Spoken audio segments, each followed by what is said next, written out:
بسم الله الرحمن الرحيم. الحمد لله رب العالمين، والصلاة والسلام على سيدنا محمد وعلى آله وأصحابه أجمعين، وبعد. الحمد لله قرني ربيتي حال مهند خيستو إفن تفتن نتدري إفن تفتن أتي مليونرة شوخان أتي تجارة أتي كبات هذا إفن تفتن جو أنني ربي نرتب أنجلي يولا لي مسكين هنجرو، وإن تعدوا نعمة الله لا تحصوها هذا ربي. أنني تيجا تنين اسم الرك أنني سي لكوي تنين في الطنجة أنني ربي نرتب أنجلاتي يرو سكندي تكهيستي لكوف سروباتي أولي لكوف سروباتي أولي يرو تكتي أنني ربي نرد أنجلات أنني ربي نرد أنجلات توني حال لمتي لا رودن دين أنني أنفاتي في أنني أكا ولودا خان ولي خان نما وجي أنني أنفادا يرو تأكل تربي نرد أنجل أنني أنفادا أتي تردوسو فياسي فخنون أنني فياس نما فيان كمني بيخ فياني كبدامتي مي فياد أبدي مالك قد قباتشو خمتو سيحوسيس فيها قباتشو في مليونة تك قباتشو خمتوس إرسي قمتشيس خمتو رنو قمتشيس والبرق أبني حالالو نما تكاتو يرو تكا ندو كفستي منا يالاقتي جيسان بقى أكساني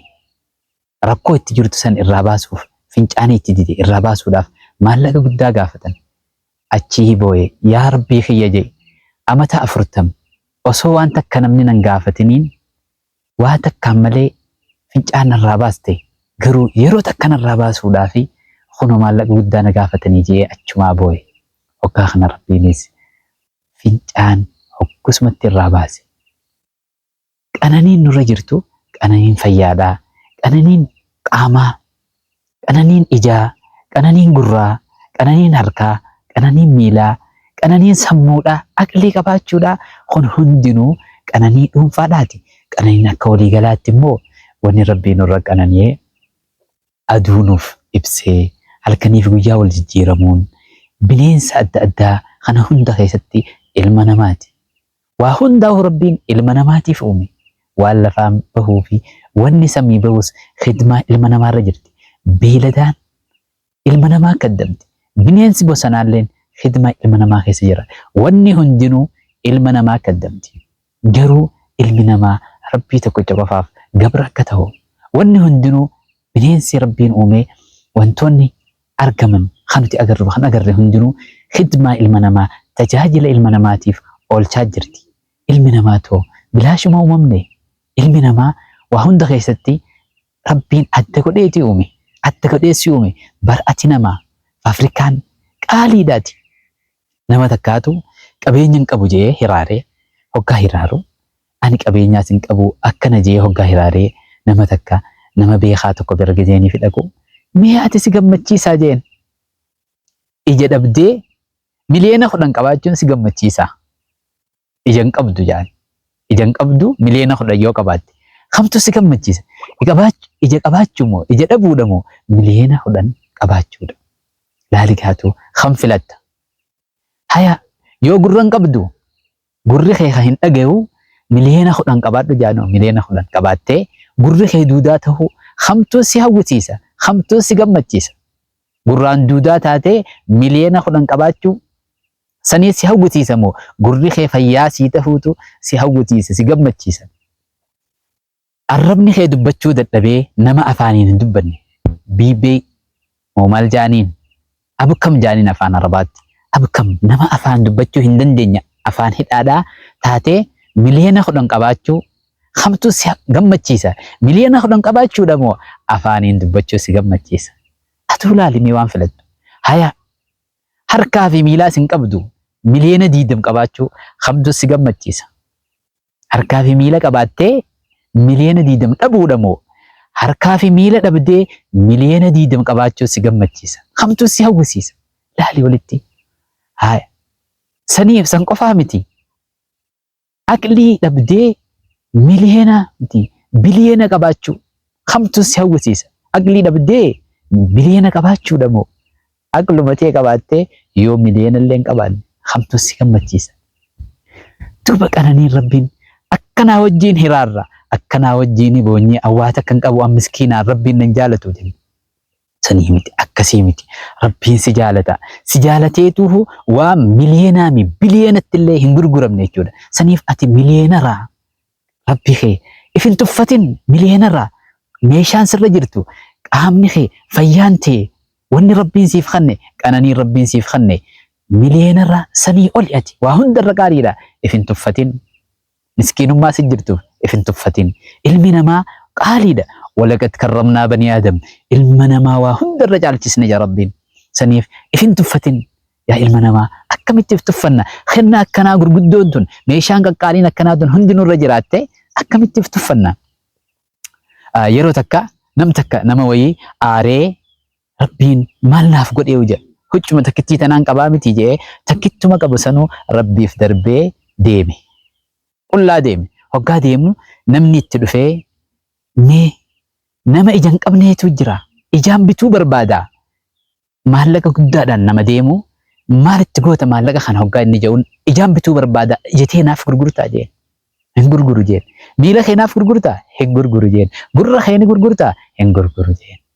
ahaaji eegin if keessa deebi'ee yaa rabbi ati wanni narra qananiite edaa waan guddoodha jee if keessa deebi'ee alhamdulillaahi jee saniifuu bikkuma jirtutti alhamdulillaahi jee qananii rabbiin siif kanneen alhamdulillah yoggaattu tajirtu tanillee rabbiin nuuf tiiseeti qananii ijaa tanurra dhangalee tamiilaa qananii nuti qabnu tana hedduudha fayyaa qabaachuudha aqliin nagee qabaachuudha kana hundaahu rabbiin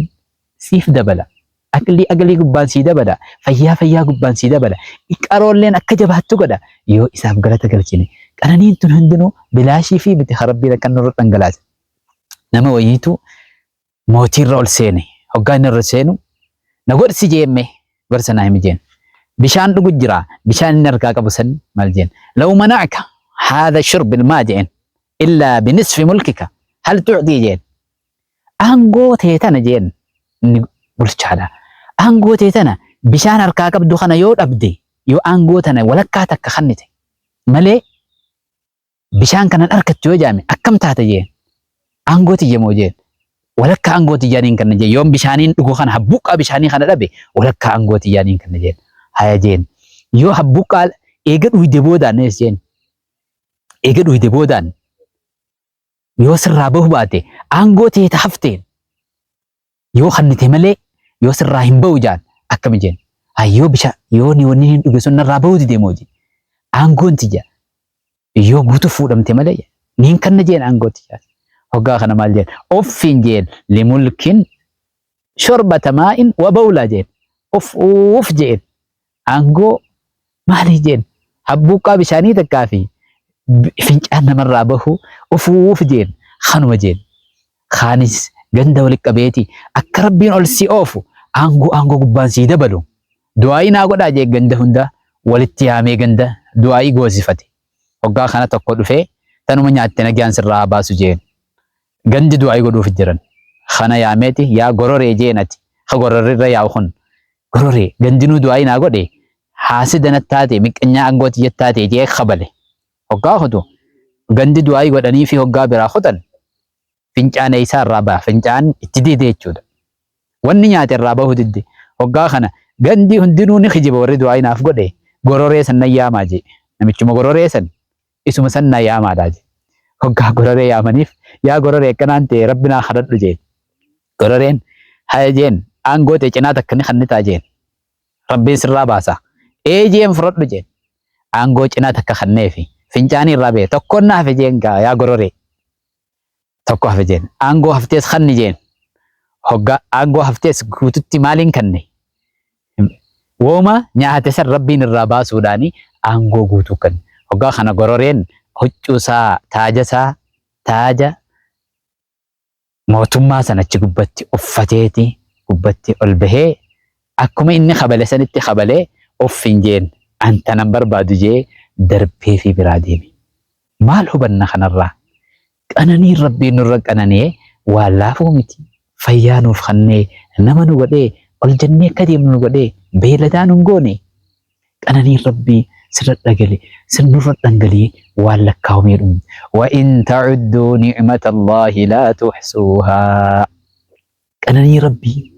isinirra dhangalee lakkooytanii hin fixxan nuun jaa Rabbiin. Lakkooytanii hin fixxan. Haalli dhiigni onneen ilma namaa keessa itti dabru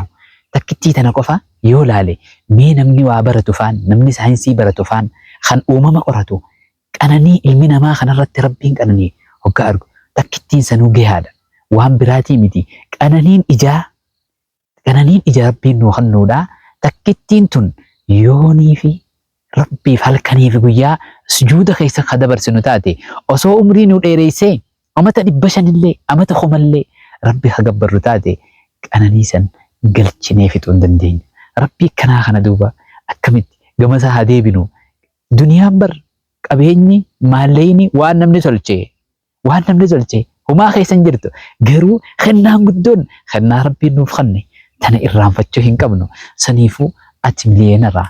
maal hin tahin abdiin kutatin ifin tuffatin miliyeenarraa ati miliyeenarraa ifin tuffatin kennaan sirra jirtu waa hundarra caalti miliyoonarra caalti qabeenya addunyaarra jiru kana hundaa oli kennaan sirra jirtu yoo beeyte eessa gallallaale kennaa guddoo tana